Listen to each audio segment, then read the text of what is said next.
சென்னை மாநகராட்சியினுடைய மண்டலம் 5-6 பணி நீக்கம் செய்யப்பட்ட தூய்மை பணியாளர்கள் இன்றைக்கு 86வது நாட்களாக பசி பட்டினி வறுமை இந்த கொடுமையிலிருந்து போராடி கொண்டிருக்கிறார்கள். அவர்கள் கேட்பது தமிழ்நாடு அரசு, தமிழ்நாடு முதல்வர் அவர்கள், நீங்கள் அளித்த வாக்குறுதியை நிறைவேற்றுங்கள். நீங்கள் தேர்தல் காலத்தில் அளித்த வாக்குறுதியை 153, 255 நிறைவேற்றுங்கள். உங்களுடைய கடிதம் 19/1/2021 கடிதப்படி நீங்கள் பணியந்திரப்படுத்துவேன் என்று சொன்னீர்கள். அதை நிறைவேற்றுங்கள் என்ற கோரிக்கையோடு இன்றைக்கு களத்தில் நின்று கொண்டிருக்கிறார்கள். ஆனால் இன்றைக்கு தமிழ்நாடு அரசு 3 வேளை 3 ஷிப்டில் பணிபுரியக்கூடிய தொழிலாளர்களுக்கு சென்னை மாநகராட்சியில் மட்டும் முதல் தவணையாக உணவளிப்பதாக சொல்லியிருக்கிறார்கள். யார் அந்த கோரிக்கையை வைத்தது? உங்ககிட்ட சாப்பாடு வேணுன்ற கோரிக்கை யார் வச்சா? சாப்பாடு கொடுத்தாலும் மற்ற கோரிக்கையை நாங்கள் புறக்கணிக்கல. ஆனால் இன்னைக்கு சாப்பாடு யார் கேட்டா? உங்கள் வாக்குறுதி நிறைவேற்றுக்கு தானே கேட்குறாங்க தொழிலாளிங்க. நீங்கள் பணியந்திரம் கொடுங்க தானே கேட்குறாங்க. சமவேலைக்கு சம ஊதியம் கொடுங்க தானே கேட்குறாங்க. இந்த கடந்த இன்னைக்கு இருக்கக்கூடிய இந்த 4 வருஷத்தில் ஒரு மாநகராட்சி தொழிலாளிகிட்டையும் 2.5 லட்ச ரூபாய் சம்பள திருட்டு ஏற்பட்டிருக்கு. அவன் கொடுக்க வேண்டிய மினிமம் வேஜஸ் ஆக்ட் படி சம்பளம் கொடுக்கல. அந்த சம்பளத்தை கொடுங்கன்னு கேட்குறாங்க. ஆனால் அதெல்லாம் இல்லாமல் சாப்பாடு கொடுப்பதா சொல்கிறீங்க. நீங்கள் திட்டங்களை நிறைவேற்றதா சொல்றீங்க. ராம்கி நிறுவனம் சம்பாதிக்க, ஒரு தனியார் நிறுவனம் சம்பாதிக்க நீங்கள் உட்காந்துருக்கீங்க. நீங்கள் மண்டலம் 5 மண்டலம் இன்னைக்கு இந்த ஆட்சியில் தனியாருக்கு போகாமல் இருந்துச்சு. இந்த சென்னை மாநகராட்சி 5-6ஆம் மண்டல போராட்டம் காரணமாக இன்னைக்கு 3 மண்டலத்தில் தனியார் மையம் நிறுத்தி வைக்கப்பட்டிருக்கு. எலெக்ஷன் வரைக்கும் தள்ளி வச்சிருக்காங்க. ஏன் அந்த 3 மண்டலம் நிறுத்தி வச்சிருக்கும் போது அவங்கெல்லாம் இன்னைக்கு குறைந்தபட்ச சம்பளப்படி நாங்கள் போராட்டம் நடத்தி வாங்கின சம்பளப்படி வாங்கும்போது இந்த 2 மண்டல தொழிலாளர்களும் ஏன் சென்னை மாநகராட்சியில் வேலை செய்யக்கூடாது? ஏன் இன்னைக்கு தமிழ்நாடு அரசுக்கு இது கேட்கல? இவ்வளோ பேர் இருக்காங்க, பொய்யான தகவலை கட்ட வைக்கிறாங்க. எல்லாம் ராம்கி நிறுவனத்துக்கு வேலைக்கு போயிட்டாங்க அப்படி சொல்கிறாங்க. எங்கே வேலைக்கு போனாங்க? தோ இருக்காங்க, நாங்கள் காட்டுறோம். 86வது நாளில் 1000க்கும் மேற்பட்ட கூட்டத்தை நாங்கள் காட்டுறோம். தனியார் மையத்துக்கு நீங்கள் கொத்தடிமையாக இருக்குன்னு நினைக்கிறீங்க. அவங்க கேட்பது சமூக நீதி, சமத்துவம். நீங்கள் கொடுங்கன்னு சொல்லி கேட்குறாங்க. இதை மூடி மறைப்பதற்காக 1 வேளை சாப்பாடு, 3 வேளை சாப்பாடு, வீடு கொடுப்போம், மற்றது கொடுப்போம். நீங்கள் சொன்னதே நிறைவேற்றல. ஏற்கனவே கொடுத்த வாக்குறுதியை நீங்கள் நிறைவேற்றல. அந்த வாக்குறுதி நிறைவேற்றுங்கன்னு சொல்லி கேட்டுட்டு இருக்காங்க. புதுசாக நிறைய வாக்குறுதியை அளிக்கிறீங்க. 186 கோடி ரூபாய் கான்ட்ராக்டுக்கு இன்றைக்கி சாப்பாடுன்றீங்க. யார் சம்பாதிக்கிறதுக்கு? யார் சம்பாதிக்கிறதுக்காக கான்ட்ராக்டு? அவங்க வயிற்றில் அவங்க சாப்பிட்ணும், அவங்க நல்லா இருக்குன்னா அவங்களுக்கு முதல்ல பணியந்திரம் கொடுங்க. நீங்கள் சொன்ன வாக்குறுதியை நிறைவேற்றுங்க. இந்த போராட்டம் ஓயாது. நாங்கள் சென்னை இன்னைக்கு போய் உண்ணாநிலை போராட்டம் வீட்டில் உட்காந்து அரெஸ்ட் பண்ணிடுறாங்க. வீட்டில் உட்காந்து அரெஸ்ட் பண்ணிடுறாங்க. மாநகராட்சியில் உள்ளே போனால் கதவு மூடிடுறாங்க. அது தீண்டாமை சோறா? இந்த தூய்மை பணியாளர் ஒருத்தர் கூட மனு கொடுக்க அளவு பண்ணல. உள்ளே போய் மனு கொடுக்கணும் ஆணையர்கிட்ட கேட்டால் யாருமே அளவு பண்ணல. கதவு திறந்துன்னா எந்த கதவு? ராம்கி கதவு, மாநகராட்சி கதவு இல்லை. மேயர் என்ன சொல்கிறாங்கன்னா, எப்போது வந்தாலும் கதவு திறந்துருக்குன்னா அது மாநகராட்சி வேலை இல்லை. 15 வருஷம் 10 வருஷம் 20 வருஷம் வேலை பார்த்தவங்கள நீ அவங்க சம்பளத்தை சர்வீஸ் எல்லாம் அழிச்சிட்டு, கொரோனாலேருந்து நோய் நொடியிலேருந்து எல்லாத்தையும் இருந்தவங்களை அழிச்சிட்டு நீ புதுசாக ராம்கியில் போய் தகுதிகான் பருவநிலையில் 6 மாதம் வேலைக்கு வைப்பாங்களாம். நீ புதுசாக சேர சொன்னால் இது ஒரு சமூக அநீதி இல்லையா? அரசியலமைப்பு சட்டத்துக்கு எதிரானது இல்லையா? எல்லாமே பொய்யா சொல்கிறாங்க. நாங்கள் எப்பயும் திறந்து வச்சுருக்கோம். கோரிக்கை 2 கோரிக்கை கேட்டாங்க, பணியந்திரம் கேட்டாங்க, சம்பளம் கேட்டாங்க, 2 நிறைவேற்றுறோம். உண்மை அல்ல. இன்னைக்கு இருக்கக்கூடிய எல்லா மண்டலத்துலையுமே 565 ரூபா சம்பளம் இங்கே அறிவிச்சிருக்காங்க. இன்னும் முறைப்படி கொடுத்தது கொடுக்கல. பிரச்சனை இருக்குது. 5-6ஆம் மண்டலத்தில் எல்லா பாக்கி இருக்கிற 12 மண்டலத்தில் 565 ரூபா. நான் கேள்வி கேட்க போகிறேன், ஏன் எல்லா மண்டலத்திலையும் 760 ரூபா அறிவிக்கல? ஏன் தமிழ்நாடு முழுக்க இருக்கக்கூடிய மாநகராட்சியில் அறிவிக்கல? நீங்கள் தூத்துக்குடி மாநகராட்சி போய் 400 ரூபா தான் சம்பளம். ஏன் தமிழ்நாடு முழுக்க இருக்கக்கூடிய மாநகராட்சியில் 760 ரூபா அறிவிக்கப்படலை? ஊராட்சியில் 12,780 ரூபா சம்பளம், 5,000 ரூபா கொடுக்குறீங்க. ஏன் இதெல்லாம் நீங்கள் செய்யலை? இங்கே மட்டும் இங்கே போராட்டம் தொடர்ந்து நடக்கிறதுனால மட்டும் இந்த 2 மண்டலத்தை மட்டும் சம்பளத்தை கொடுத்துருவோம், இந்த சென்னை மாநகராட்சியில் மட்டும் சாப்பாடு கொடுப்போம். இது என்ன மாதிரி சமூக நீதி? இது என்ன மாதிரி சமத்துவம்? போராட்டத்தை ஒடுக்கி விடுவதற்காக மாற்று திசையில் பண்ணுறீங்க. அது நடக்காது.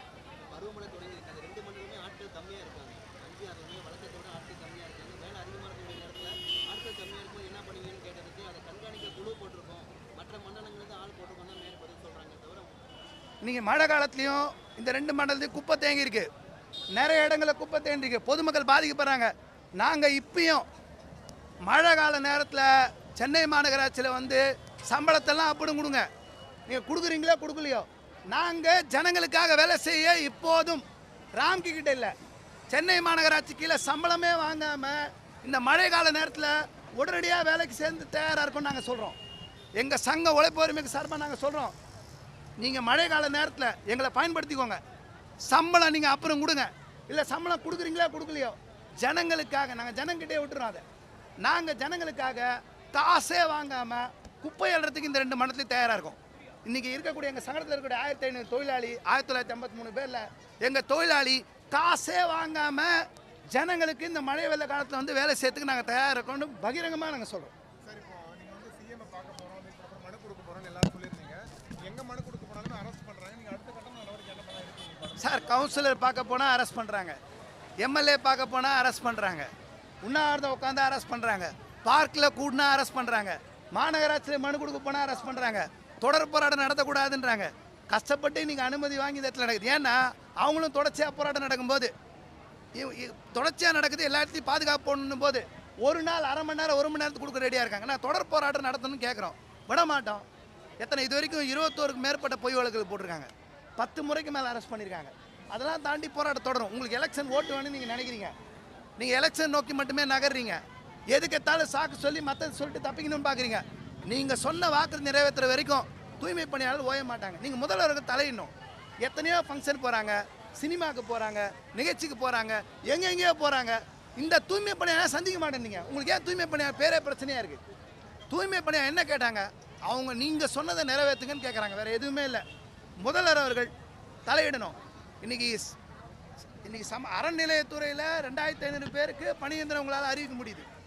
கோயிலில் வேலை செஞ்சால் சுத்தம், குப்பையால்னா அசுத்தமா? எல்லா கோயிலும் கொரோனாவில் மூடி இருந்தது சார், எல்லா இடத்துலையும் மூடி இருந்தது. இந்த தூய்மை பணியாளர் தானே வெளியே வந்து வேலை செஞ்சாங்க. இப்போ கோயிலில் வேலை செய்கிறவங்க மட்டும் பணியந்திரம். இதே சேகர்பாபு அமைச்சர் அவர்கள், மாண்புமிகு அமைச்சர் என்ன சொன்னார்னா, பணியந்திரம் இங்கே கேட்க முடியாது, கான்ட்ராக்ட் போங்க. அவர் வந்து உள்ளாட்சித்துறை கிடையாது, அறநிலைத்துறை. 13 கட்ட பேச்சுவார்த்தையில் அவர் தான் உட்காந்தாரு. இங்கே கொடுக்க முடியாது, கான்ட்ராக்ட் போங்கன்னு சொன்னார். ஆனால் அவர் துறையில் 2500 பேர் நாங்கள் பர்மனெண்ட் பண்ண போகிறோம், ஜனவரியில் பர்மனெண்ட் பண்ண போகிறோம் 1500 பேருன்னு சொல்கிறார். அப்போ அறநிலையத்துறையை பண்ணுறதுக்கு மட்டும் உங்கள்கிட்ட காசு இருக்குது, என்ன இருக்குது, சிந்தனை இருக்குது. இந்து அறநிலையத்துறையை மட்டும் பண்ணுங்க, நான் வேணான்னு சொல்ல, பண்ணுங்க அந்த தொழிலாளி. ஆனால் ஏன் தூய்மை பணியாளர் பண்ண மாட்டேன்றீங்க? அப்போ இந்த ஜனம் அருந்ததினா ஆதி திராவிட அனைத்து சாதி ஏழை பெண்கள், அனைத்து சாதி எம்பிசி பிசியில் இருக்கக்கூடிய அனைத்து சாதி ஏழை பெண்களும் இதில் இருக்காங்க. இவங்களை பணியந்திரப்படுத்துறதுக்கு உங்களுக்கு நோக்கம் இல்லை, இவங்க சமூக நீதி சமத்துவம் பெறத்துக்கு நோக்கம் இல்லை அப்படின்னு ஒரு விஷயம் இருந்ததுன்னா எங்கள் போராட்டம் தொடரும். இன்றைக்கி 86வது நாளில் சொல்கிறோம், 86வது நாளில் உட்காந்து இவ்வளோ பேர் இருந்து சொல்கிறோம், தொடர் போராட்டங்கள் நடத்தப்படும், ஓயாது. நீங்கள் கைது செஞ்சு சிறையில் அடைச்சாலும் சிறைச்சாலைக்குள்ளே போய் சாகும் வரை உண்ணாநிலை போராட்டமும் தொடரும், ஓயாது. நீங்கள் ஒன்று தான், ஒன்று மாநகராட்சியில் வேலை கொடுங்க, இல்லை ஜெயிலில் வைங்க. இந்த 2 இடம் தான் உங்களுக்கு. நீங்கள் இந்த 2 இடத்துல பண்ண மாட்டேங்க சொன்னீங்கன்னா நீங்கள் ஜெயிலில் அடைச்சாலும் ஜெயிலில் போய் உட்காந்து போராட்டம் பண்ணுவாங்க. இந்த பெண்கள் ஒருபோதும் ஓய மாட்டாங்க, அவங்களுக்கு நீதி கிடைக்கணும். நீங்கள் சொன்ன சமத்துவம் சமூக நீதி தேர்தல் வாக்குறுதி, இந்த நீதி கிடைக்கணும். இந்த படம் ஓயாது.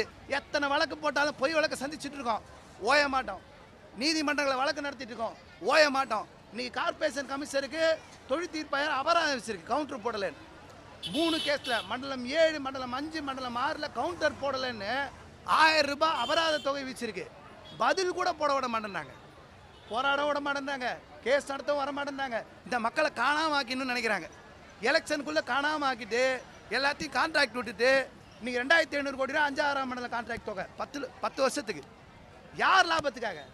இன்றைக்கி 186 கோடி ரூபா சாப்பாடு கான்ட்ராக்ட், யார் லாபத்துக்காக? அப்போ இந்த ஜனங்கள்லாம் நடுத்தல் நிறுத்திட்டு தான் செய்வீங்களா? இப்போ எங்கள் கோரிக்கை, தமிழ்நாடு முதல்வர்கள் தலையிட்டு இந்த பிரச்சனையை தீர்க்கணும்.